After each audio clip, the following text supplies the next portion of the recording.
Finally दोस्तों आप लोग देखोगे ग्रीव्स कॉटन ने अपने Q1 के जो नंबर वो डिस्क्लोज कर दिए हैं भाई। तो कैसे रहेंगे ग्रीव्स कॉटन के रिजल्ट्स और इसका जो इम्पैक्ट है वो हमें कैसा देखने को मिलने वाला स्टॉक के ऊपर, तो चलिए देखते हैं। तो हम डिस्कस करने वाले हैं भी इसकी जो कंसोलिडेटेड स्टेटमेंट्स है इसको लेकर के। ऑल फिगर करोड़ में डेटा दिया गया है। बात की जाए टोटल इनकम की या फिर टोटल रिवेन्यू, तो करंट क्वार्टर में आप लोग देखोगे 763 करोड़ की टोटल इनकम है, जो प्रीवियस में 835 थी और प्रीवियस ईयर के सेम क्वार्टर में ये 656 करोड़ थी। ईयर टू ईयर बेसिस पर इनकम इंक्रीज है, जबकि Q&Q बेसिस पर जो इनकम है वो हमें ड्रॉप होते हुए नजर आई है अभी। इसके अलावा एक्सपेंस की बात करें यानी जो खर्चे रहे हैं, तो यहाँ पर देखोगे भी जो टोटल एक्सपेंसेस है करंट क्वार्टर में 719 करोड़ 93 लाख के, प्रीवियस में 808 करोड़ थे और प्रीवियस ईयर के सेम क्वार्टर में 641। ईयर टू ईयर बेसिस पर एक्सपेंस इंक्रीज हुए हैं, जबकि Q&Q बेसिस पर कम होते हुए नजर आए हैं।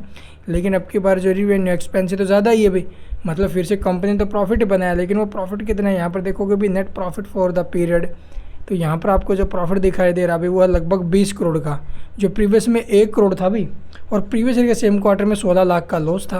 तो ईयर ऑन ईयर बेसिस पर कंपनी लॉस से प्रॉफिट में आ गई और quarter to quarter basis 1.5 crore से प्रॉफिट आप लोग देखोगे भी 20 करोड़ 85 लाख पर पहुंचा। तो ज़बरदस्त रिजल्ट्स है, इम्पैक्ट ज़बरदस्त तरीके से हमें स्टॉक के ऊपर देखने को मिलने वाला है। इसके अलावा आप लोग देखेंगे भी इसका जो अर्निंग पर शेयर है 1 रुपये 6 पैसे के आसपास का, 1 रुपये 42 पैसे का,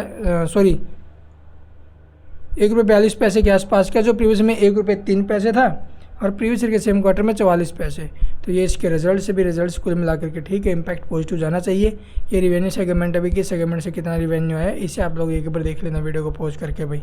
और ये नीचे में नोट्स दिए गए हैं ड्यूरिंग द क्वार्टर क्या कुछ अपडेट्स रही है वो डेटा यहाँ पर आपको देखने को मिलेगा। And thank you for watching the video.